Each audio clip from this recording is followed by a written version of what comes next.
She fell in love with it the minute she saw it. Cavers Castle is Julie's next big project. But when she popped over to organise some groundwork last month, she didn't think she'd end up stuck here. She's currently staying at a lodge nearby and adjusting to life in lockdown. Well, I walk around in the lodge down there and I talk to myself. And then when that's of no use anymore, I call my son, and I start chatting away, and I don't think he can get a word in edgewise. And then all of a sudden he will say, and I've seen him do this in person, he will just go, "Oh, stop, you're just exhausting." He said, "When is the last time you've talked to an adult?" And I'm like, what? I went out and I went into Iceland.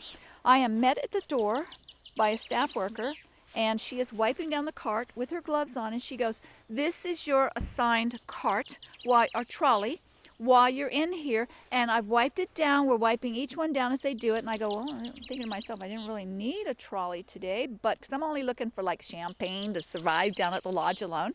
So I just go, okay.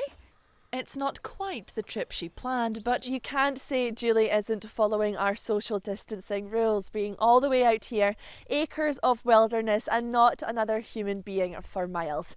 Self-isolating is one thing, but this is taking it to extremes. This 800-year-old castle was once the grand home of the renowned Douglas family, but as time went on it became increasingly neglected. It's been in this crumbling condition for more than 60 years. But how did this old Hawick relic come to be owned by a Hawaiian? Sitting at my internet, and I was looking at things, and I thought, I think for some reason, I'm just going to look at castles, right? And I saw this one, even though it was a ruin, and I thought, it's something about it is very compelling to me. And I thought, I just have to do it. So I made a couple of trips over, and I was like, oh my gosh, I just thought it was majestic. And I knew I had to restore what's there, and not just tear it down. Julie was supposed to leave 2 weeks ago, but she spent almost £2,000 booking alternative flights, which have all been cancelled.